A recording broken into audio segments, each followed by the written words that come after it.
Good morning student. अभी आपने chapter 4 पहली विदेश यात्रा का अध्ययन किया था जो अधूरा रह गया था। तो अब हम आपको आगे की कहानी बताते हैं कि इतनी सारी परेशानियां झेलने के बाद और वहाँ क्या क्या होता है। कहाँ? सोवियत संघ में। किसके साथ? अशोक चक्रधर जी के साथ। तो पढ़ते हैं। मेरे एक अनुजवत कवि मतलब भाई के समान मित्र अनिल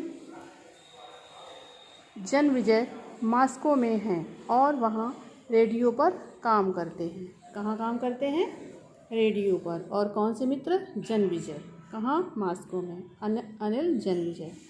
यह जानकारी मैं भारत से लेकर आया था, मतलब मैं ये जानकारी लेकर आया था कि वहाँ पर एक हमारे मित्र हैं जो वहाँ रेडियो पर काम करते हैं। मैंने फ़ोन मिलाया और सौभाग्य देखिए कि पहली बार में ही उनसे बात हो गई। मॉस्को पहुँचने के 6 घंटे बाद ही वे मुझे मिल गए। अनिल बहुत अच्छी रूसी भाषा जानते थे। उन्होंने खासी मदद की, मतलब काफ़ी हमारा सहयोग किया। अगले दिन जब वे रेडियो स्टेशन जाने लगे तो दुभाषिया तान्या, जो अन्य भाषाओं की ज्ञाता थी, उनसे रूसी में तरह तरह के सवाल पूछने लगी। कहाँ जाना, क्यों जाना, किसकी अनुमति है, वगैरह वगैरह। होटल से बाहर निकलने के बाद तान्या ने एक पल के लिए मुझे अकेला नहीं छोड़ा।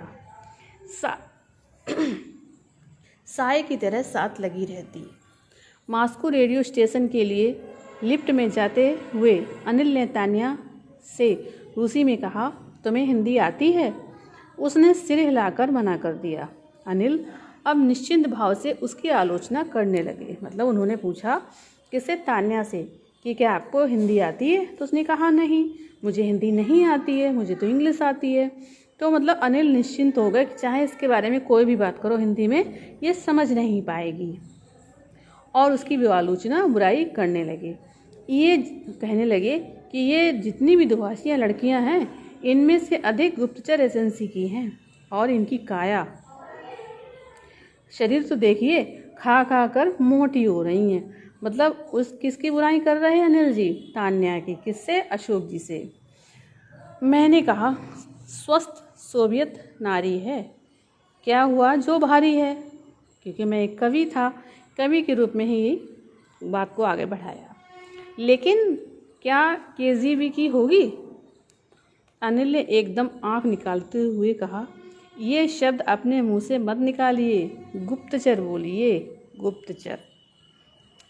मुझसे गलती हो चुकी थी। बात संभालते हुए मैं तो कोमल जीवी सिंह की बात कर रहा था। वो है कि नहीं केजीबी? अनिल मुस्कुराए, पर चेतावनी में फिर से मुझे आंख दिखाई। तान्या कुछ समझने की कोशिश करती हुई दिख रही थी। मैंने तान्या से कहा, do you know Komal G V Singh? We call her KGB. इस पर तान्या ने कोई प्रतिक्रिया नहीं दी। अनिल ने अपनी बात फिर से दोहराई, ये शब्द मुँह से मत निकालिए अशोक जी, यही लिफ्ट के भी कान होते हैं। ये गोरी बाला हमको फंसवा देगी। लिफ्ट से बाहर निकले तो तान्या ने अनिल जी से प्रवाहपूर्ण धड़ल्ले से बिना रुके हुए हिंदी में कहा, अपने विषय में आपके विचारों से मेरा सहमत होना आवश्यक नहीं है महाशय। मतलब जो बुराई उन्होंने की थी वो सारी उसको समझ में आ गई थी, क्योंकि वो उसे हिंदी अच्छे से आती थी। वो झूठ बोल रही थी। और वह बोली कि जो भी आपने हमारे बारे में विचार प्रस्तुत किए हैं वो मेरे ऊपर फिट नहीं बैठते, मैं आपके विचारों से सहमत नहीं हूँ। तान्या हिंदी जानती थी और नाटक कर रही थी कि हिंदी नहीं जानती। हम दोनों पानी पानी हो गए। मतलब हम लोगों को बहुत शर्मिंदगी महसूस हुई। लेकिन लिफ्ट संवाद का फ़ायदा यह हुआ कि उसके बाद मैं तान्या से हिंदी में बात करने लगा और वह भी हमारे स्वभाव से परिचित होने के बाद सहज हो गई। अनिल ने उसे हिंदी की अच्छी पुस्तकें देने का वादा किया। वह हमारी मित्र बन गई, भूल गई कि वह दुभाषिया है या केजीबी की एजेंट है और मेरे साथ एकमात्र मेरे साथ मात्र कुछ समय के लिए ही रही।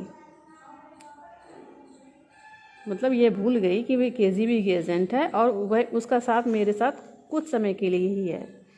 जब तक साथ रही उसने भरपूर मदद की। मजबूत हुए भारत रूस के धागे। आगे की बात आगे। तो बेटा ये चैप्टर यहीं पर खत्म होता है। देखा बेटा, अशोक चक्रधर जी ने किस तरह से परेशानियां झेली और सोवियत संघ जाकर किस तरह से वहाँ पर अपने देश के प्रति